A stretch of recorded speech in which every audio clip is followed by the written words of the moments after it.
Sneakers and Cleats, the podcast. Welcome back to the Sneakers and Cleats podcast. It is Thursday. Excuse me, not Monday. Thursday. I write notes for myself and I still get it wrong. Thursday. May 15th. This is episode 196. Don, what's that look for? 515. Just notice how tiny I look between you two guys. Chuck's normal human size. Matt, though. Well, you sit on a pillow, too. How much does Matt weigh? Matt is 6'9", 274.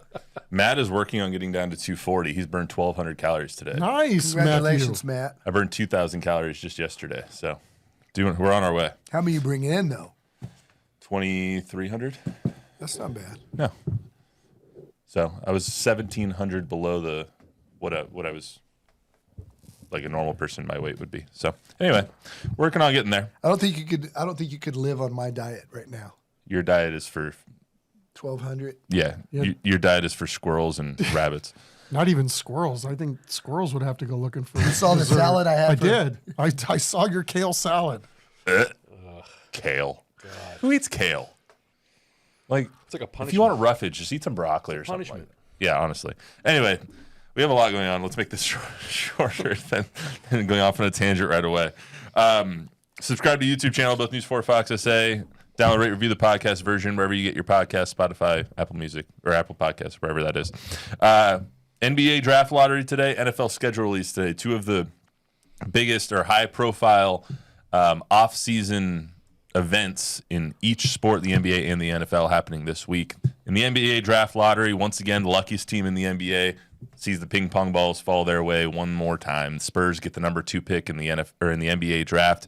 What are they going to do with the pick? Should they trade it for a bigger star? How valuable is that asset when it comes to trades? We'll talk about all that, plus the NFL schedule release. The Cowboys have a tough schedule. Especially on the back end of it. So we'll talk about that, plus the Texans' schedule looking pretty good for them as well, and maybe a preliminary prediction or two when we take a first glance at both of these schedules. So we'll start with the NBA draft lottery.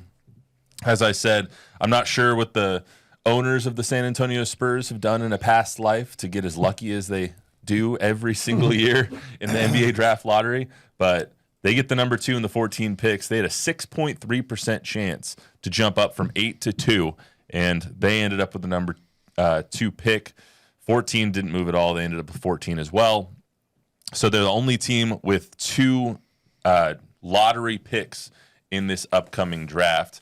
Guys, what was the reaction on Monday night as you were watching the broadcast, 6 o'clock? You see the ping pong balls. You see, the Spurs not come up at 8, or not come up at 9 because the Mavs had already jumped up. Not come up at 9, so they have a top 4 pick. And then you're going through 4, not the Spurs. 3, not the Spurs. I was on the air. You were on the air when it happened? We actually counted it down. They punched it up in the studio. Javier punched it up in the studio so we could see it. So we were telling the viewers on our newscast as it was happening, Jonathan, it was the toss back from sports, and we were able to say, okay, they're not the 4th, they're not the 3rd, okay, they're the 2nd. It was shocking. I mean, I thought for sure they'd be 14 and 8. I thought it would go for once true to form. So yeah, it was a surprise. I was never really sure what to expect, but I really felt like I wasn't going to give it a whole lot of energy just because I think I was in the Don camp on that for the most part. Like, okay, 8 and 14 sounds about like how are you going to beat the odds when you got 2 picks, so maybe you hit on one of them, which they ended up doing. But when it got to the beginning, right before you were going to get to the commercial break. Great way of putting it. It was like I felt my heart beating. It's like, you got to be kidding me. Like, how is lightning continually striking in the same area?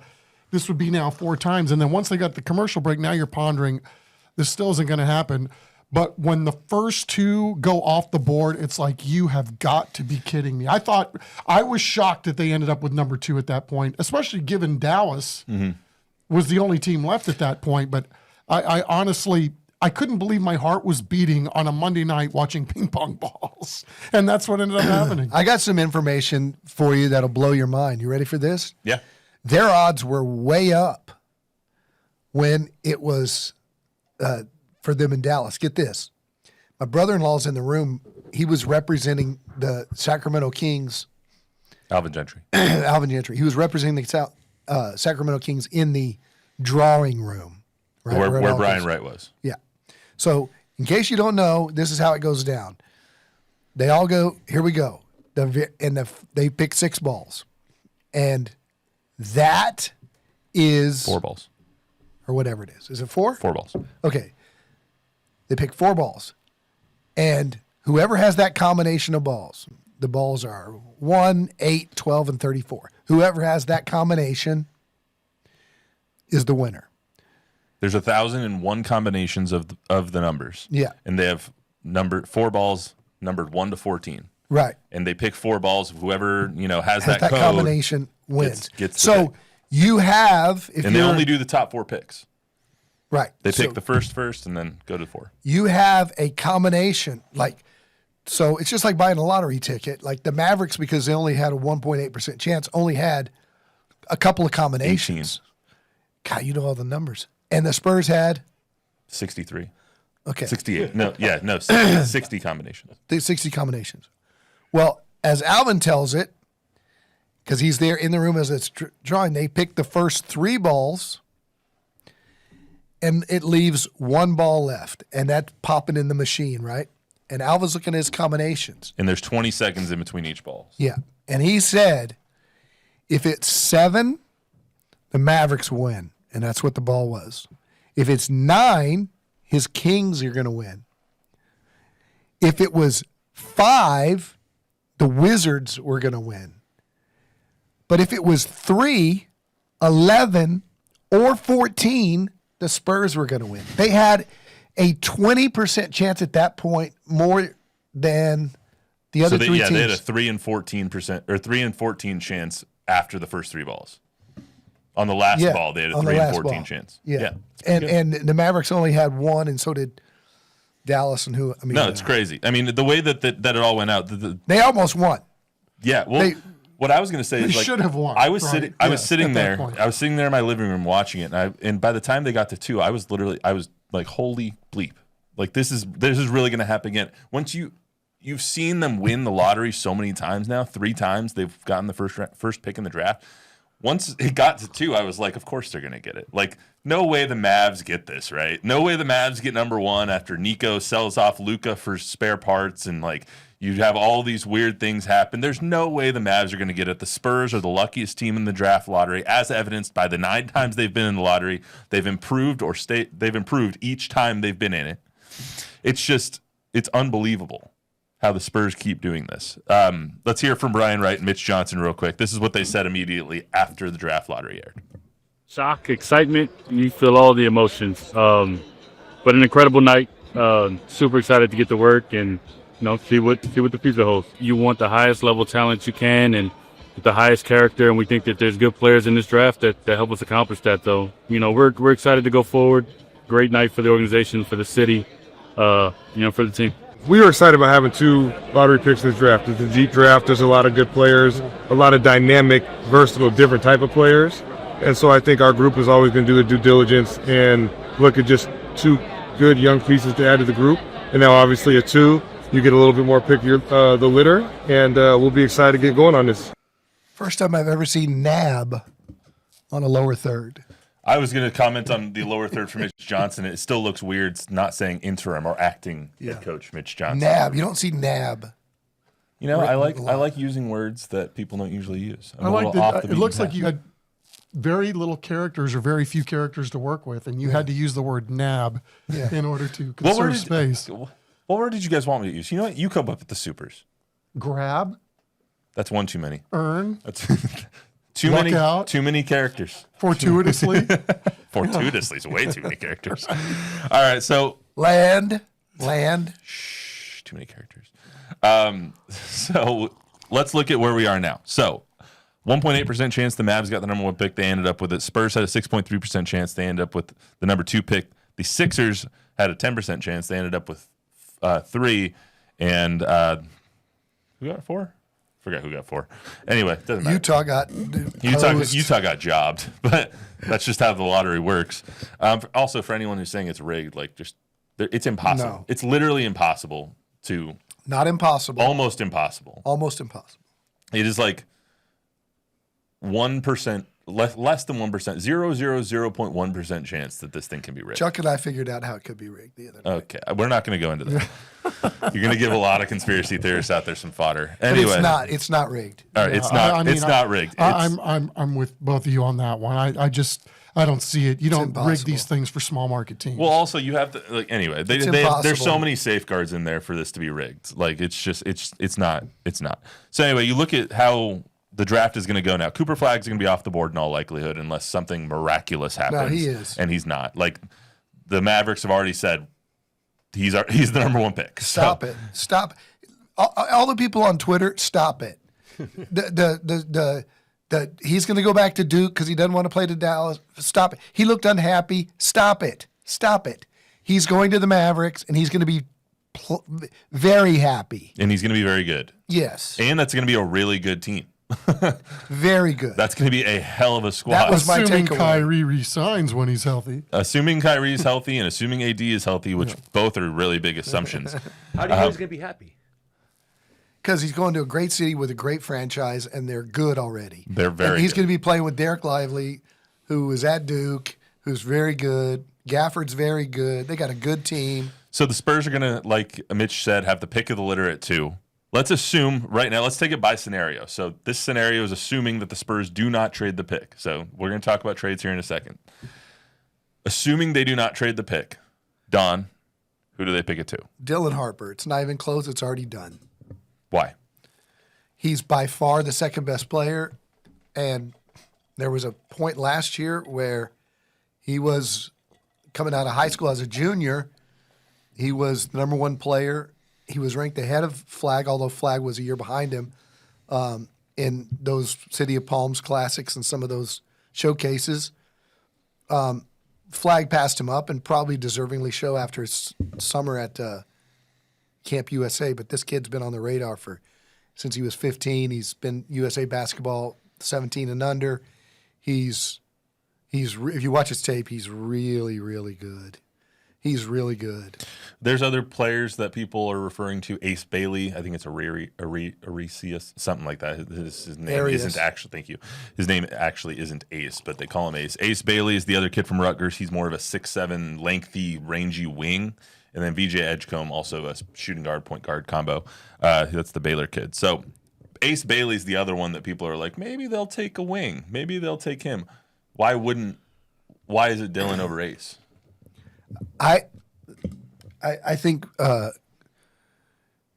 he's much better player. He's much more pro ready. He projects as a much more higher floor and higher ceiling long term, and he's just better. And right now, this goes back to, I remember in the '80s when the Blazers picked Sam Bowie at number 2 instead of Michael Jordan. Mm-hmm.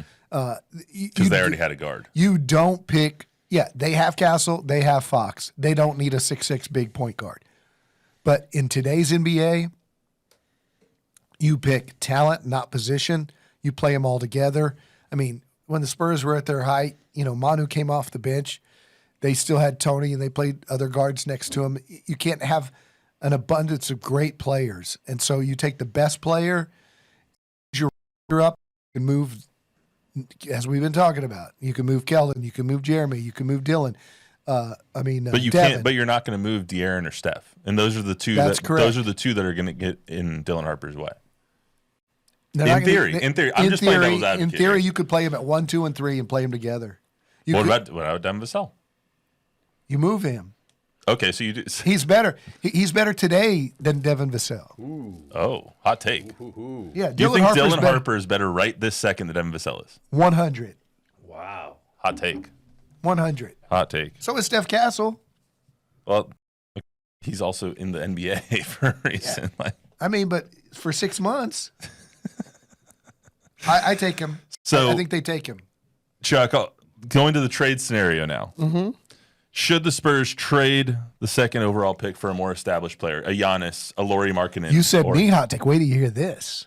So I'm about to betray myself because I've been on the bandwagon since almost day one of this reconstruction of staying the course, getting younger talent, rookie contracts, don't do anything crazy, build your house one brick at a time. But However, Love it when there's a however.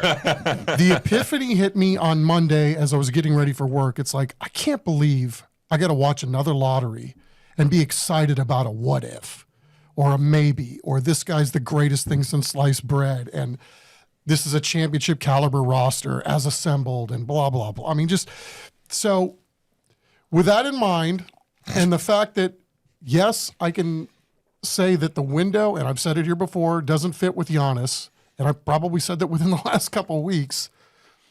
multiple times. If you tell me you're positive, your scouting department can tell me that within the next 3 years, because we don't know long term what Victor is, where he's going to be playing 10 years from now. The assumption, of course, he's going to stay here and have his whole career. In the here and the now, if you can tell me without too much of a stretch that you could get somebody like a Giannis and have him be a really good player for the next 3 years, unless you can tell me that one of these guys in the draft, other than Cooper Flagg, because I believe he's a guy that Right. you can for sure pencil in for the next 10 years on your team if you can get him to stay, all that. But these other guys that I've never heard of for the most part, I say make a move. Make a big move. Do everything in your power. If Giannis is available, keep him off of somebody else's roster. Keep him off of somebody else's roster in your state. I'm to the point where I don't want to be sitting here again next year worried about ping pong balls and acting like I'm excited about it. I'm okay if people are. I personally am not. What makes you think that that would be the case now that they have Fox, Castle, Wemby coming back, assuming he's healthy? Small sample size, obviously, and you're right. I mean, there's that, right? If they play together as a team, they play together a whole season, they're whole for a whole season. Are they 4 or 5 games better, and then they can get into the playoffs next year? I would say, as we sit here today, probably, right? Given how they're assembled. How many games better do you think they'll be? Next year, without assuming health with Dylan Harper, Yeah, or just as they sit currently. as they sit currently. As they sit currently, I think this is a 44-ish win team. With De'Aaron Fox on the team for the entire season, with Wemby healthy for the entire season, I think this is a 44, 45. As this team's currently assembled, and when they were healthy, the rookie of the year wasn't playing much. In fact, he was demoted and his minutes were cut and all that. So I think it's safe or fair to say that you can't necessarily make that leap with him as part of the equation of this team making a huge leap in terms of numbers, because the coaching staff, whatever it was that put Castle on the bench to begin with, there was a reason for it. Yeah. So there probably is a huge upside. I'm not saying that there isn't, but how much better would they be with Giannis? I don't know. The argument against that, I've made it here before, right? He wasn't stopping Halliburton at the end of games, and I would say as both rosters are currently assembled, Milwaukee and San Antonio, I would give the Bucks a much better advantage in that regard in terms of overall talent, and yet they got bounced pretty early on, right? So they made the playoffs. So how much better would it make? I don't know. But in terms of fan excitement, getting more people behind this team, that there is hope now. You still got assets down the road. Your cap still isn't ridiculously out of control. So that's why I say do something, and do something to really shake things up. And I think, if nothing else, tell your fan base, look, the future is now. We've got to make a move, and we're going to make a move because this guy might be available. I'm not saying you mortgage the whole future, but let's see if you can, within reason, go out and get a talent like Giannis, who's a freaking marquee stud, you name it, selling tickets kind of guy. I think you're assuming the Spurs give a crap what the fans think. And I don't think they do. I don't think they care if the fans are getting I think itchy. they do, But I mean, I think it's kind of cool in some ways that they've done it the way they've done it. But to me, you've been drafting high and you've gotten another one. I mean, what has it gotten you? I don't disagree with that point. I think the price is, for me, the deal breaker. They're going to ask for number 2, number 14, Castle, 27 number 1, maybe 31 number 1. If I could keep not both, but Castle or Harper, I would consider doing the deal. If it cost me Harper, 14, Devin, and Jeremy, and a couple of picks, I would say yes. Okay. As long as I could keep Fox, one of those two, Castle or Harper, and get Giannis and Wemby. And Wemby, obviously. Then I would think you could do that. But Yanni. I don't think they do. I don't think they do it for less. Okay, so Yanni had great hair, by the way. Yanni. So I want to run through a couple scenarios here. So I wasn't expecting Chuck to say that. This is a recent thing for me. Because, so because I haven't really talked to him much was the since Monday I'm trying shower to shake epiphany. things up a little bit. He's sitting there washing his white hair, and he's like, You know know- what? I hate ping pong balls. Why'd you have to call his hair white? Yes. Well, I mean, Because it's mine is obvious. mine's getting there. Yes. 'Cause, Okay. Look, no I need to autopsy, introduce no you foul, guys bro. to a touch of gray. Yeah. I need to introduce you to a hat. Anyway, so I want to run through. So this is a. She's not wrong. He's not And wrong. me, one of those Beanie I and mean, Cecil you caps. need a yarmulke. He's With a not little- wrong. Right, with a little whirly That's bird on very top. smart. You got to have a big brain inside a head that big. That's Otherwise, it would rattle around. I only use about. People use about 19% of their brain. I think I use about 4%. Don't sell yourself short, bro. So I want to stop me when there's a player that you wouldn't trade the number 2 pick. So I'm going to assume that they're not going to include Steph and the number 2 pick in a trade. I think that's a deal breaker for the Spurs as well. So which of these players would you trade either a package surrounding the number 2 pick or Steph Castle for? I think this is the top 21 players in the league, according to ESPN last year, before this past season. Who am I giving up? You're giving up at least Steph or the number 2 pick. Okay. It's a package. One or the other. One or the other. You're never going to package both. Okay. Nikola Jokic is the obvious yes, in my opinion. Yes. Luka Doncic. No. No, Giannis. Yes. maybe. Yes, maybe. SGA. Yes. Tatum. Not anymore. Not even anymore. close. If I ask this on Monday, maybe. Yes. Steph, LeBron, I'm going to say no because they're both old. Correct. KD, no because they're old. Correct. Embiid can't stay on the floor. Correct. Anthony Edwards. Yes. Jalen Brunson. Ooh.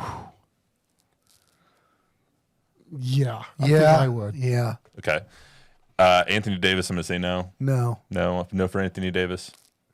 No. I'm not No. an AD fan. Again, it's Okay. yeah. Here's a Not realistic there enough. possibility. Jalen Brown. That's a good.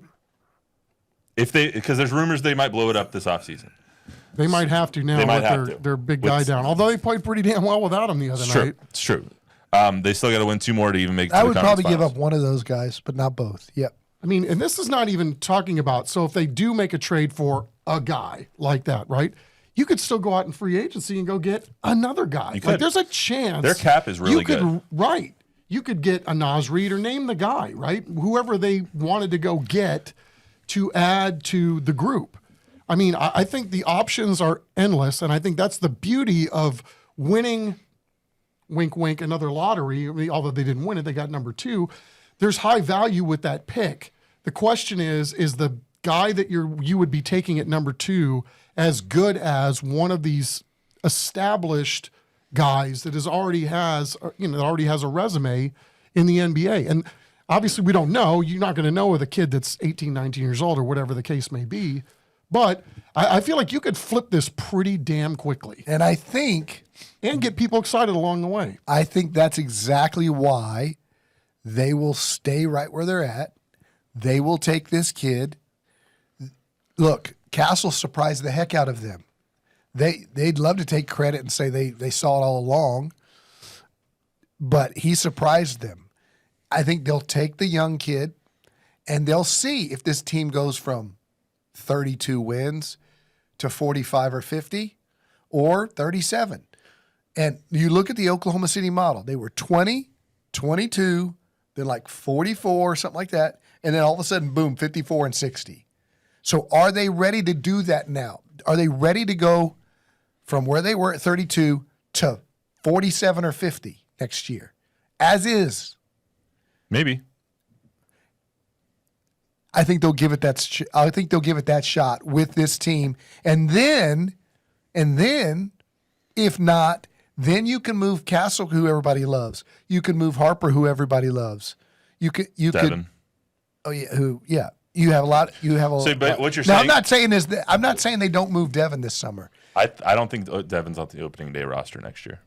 You don't think he's on the roster? I don't think he's on the roster either. next year. I don't either. I think they make minor moves. Yeah. This summer. I don't think, but trading Devin isn't a minor move. No, I agree. Correct. It's a mid-major. mid-sized move. It's a mid-major. It's a mid-major. It's George Mason. Who I would love to see in a Spurs uniform is Nas Reed. Put Nas Reed on the Spurs, and I will be eternally happy. He's very popular on Twitter with Spurs. Last thing I wanted to ask. There was before we get to the rest of it, we're already running behind, but where is that trade that I saw? So, would you do this? Lauri Markkanen was the huge talk of last year, and now he can be traded because he's been signed. There's no trade restrictions anymore. He just has this big contract. So, would you take this trade? Spurs receive Lauri Markkanen and the 5th overall pick from the Jazz for Keldon Johnson, Harrison Barnes, Blake Wesley, the 2nd and 14th pick. I'd have to do a little more studying, but it's I would do intriguing. that in a heartbeat. I would do that in a freaking heartbeat.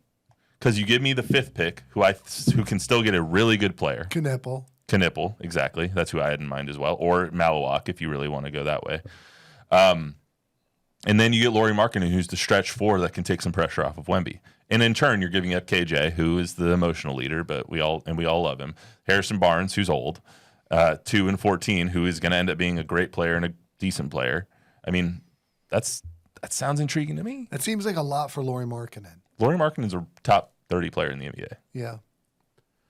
Yeah, I'd have to study it a little bit more before I go on one side or the other, but I would hate to see Harrison Barnes leave. I just think there's value with him. I think there's value with Chris Paul too, and I think you might be able to get 2 really good guys less than market value.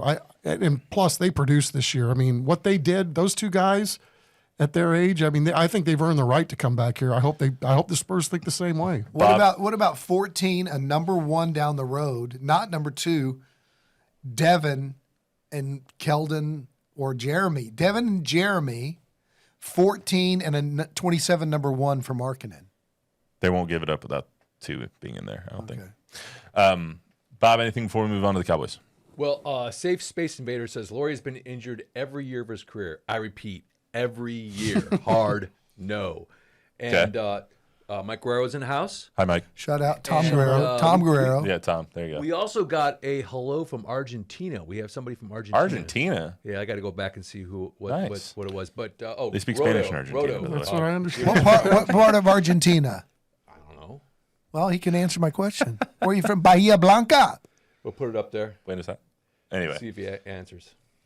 Well, thanks for tuning in from Argentina. That's cool. Hola.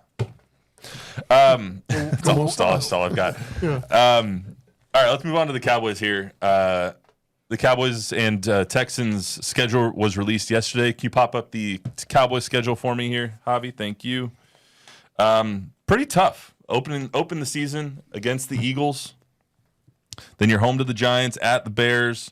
Then you get primetime game against the Packers. A lot of primetime games on there. 6 primetime games to be exact for the Cowboys. They're also the only team in NFL history with 4 Thursday night games in the same season. Obviously, they have their normal Thanksgiving game, plus Christmas this year, plus the opening game of the season, plus the normal Thursday night game that everyone gets.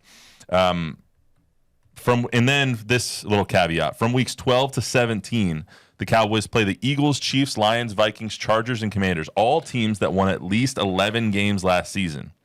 The Cowboys will be the first team in history to play 6 straight games against teams that all won 11-plus games in the previous year.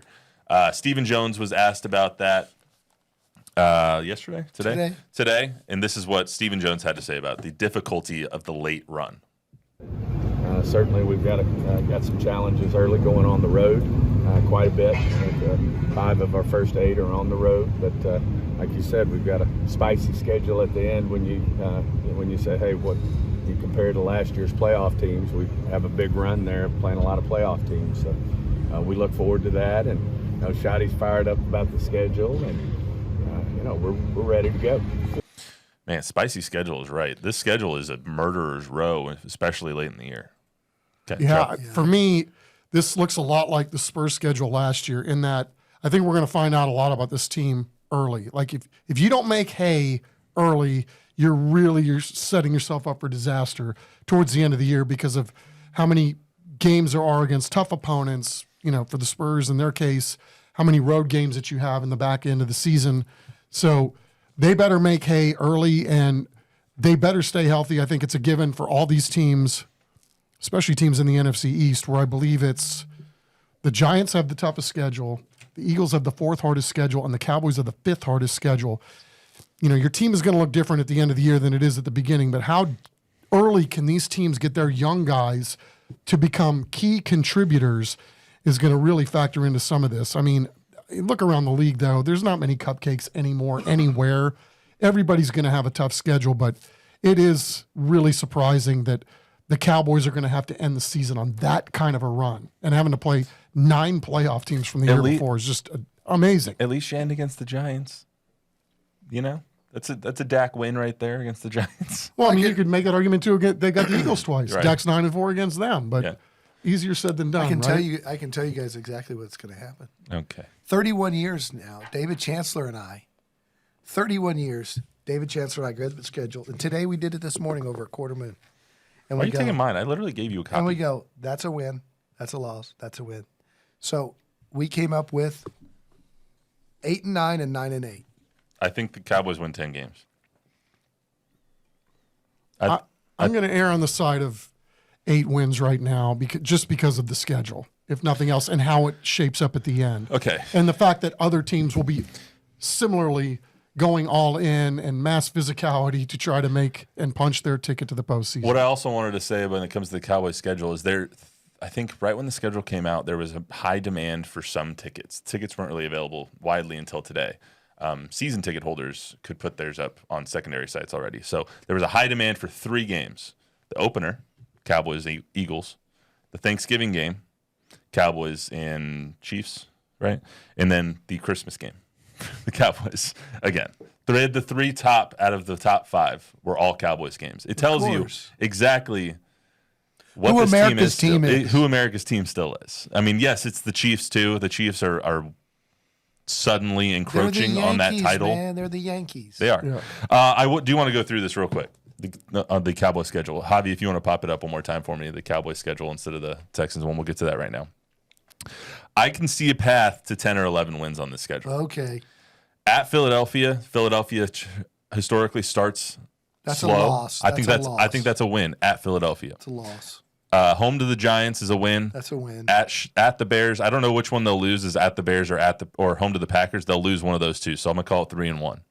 Beat the brakes off of the Jets in the Meadowlands. Beat the brakes off of the Panthers. That's 5-1. Lose to the Commanders. They're not going 5-1. Lose to the Panthers. 4-2. Lose to the Commanders. Lose to the Broncos because they're the best team in the AFC, obviously. 4-4. And beat the Cardinals. So 6-3 at the bye.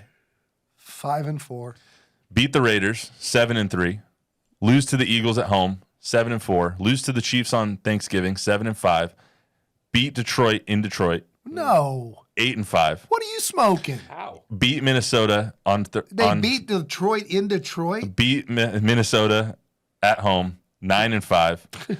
Beat the Chargers at home, 10-5. Lose to the Commanders. Beat the Giants. 11. That's 11 wins. That's a doable thing. During that stretch, what do you think they're going to do? Sunday, Thursday, Sunday. Philadelphia, Chiefs, Lions, Vikings, Chargers, Commanders. The best they can do is 3-3 there. The Vikings aren't going to be as good as they were last year. They're not beating the Lions in Detroit. The Chargers are going to take a step back. The Chiefs are not going to be as good as they were. The 3 games that can swing the schedule is at the Jets, the Chargers, and The Broncos, the Vikings, and the Panthers. No, they'll beat the Panthers.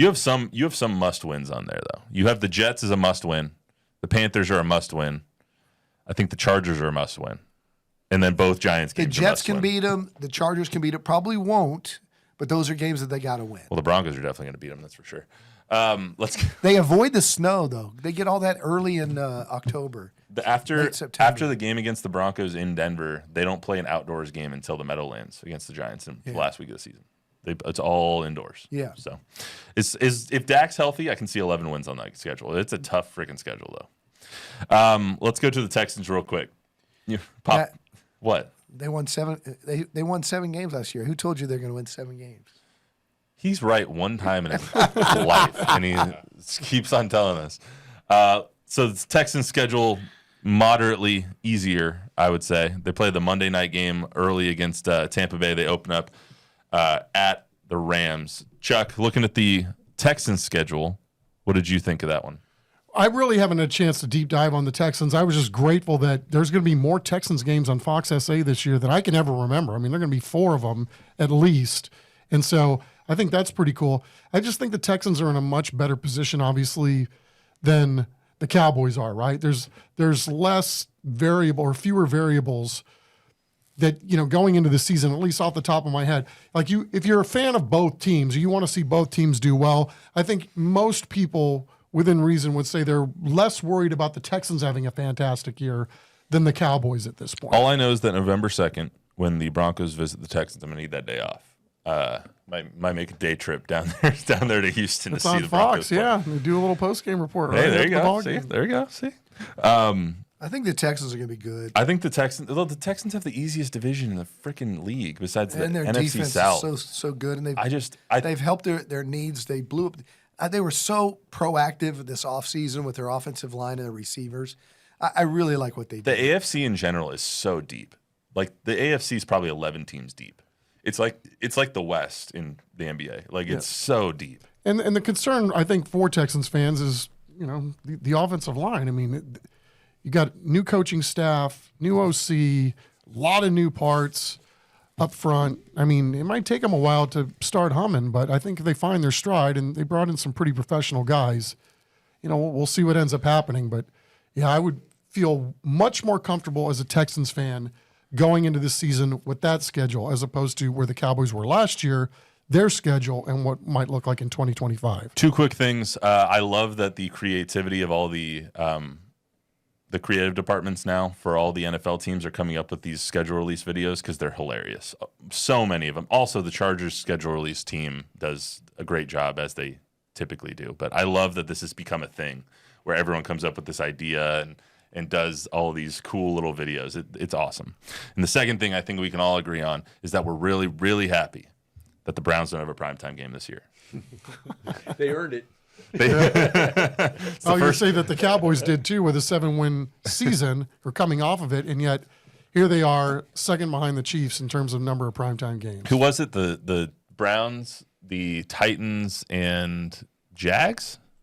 There's 3 teams that don't have a primetime game, and I know it's the Browns and the Titans. So I'm just happy we don't have to see that again.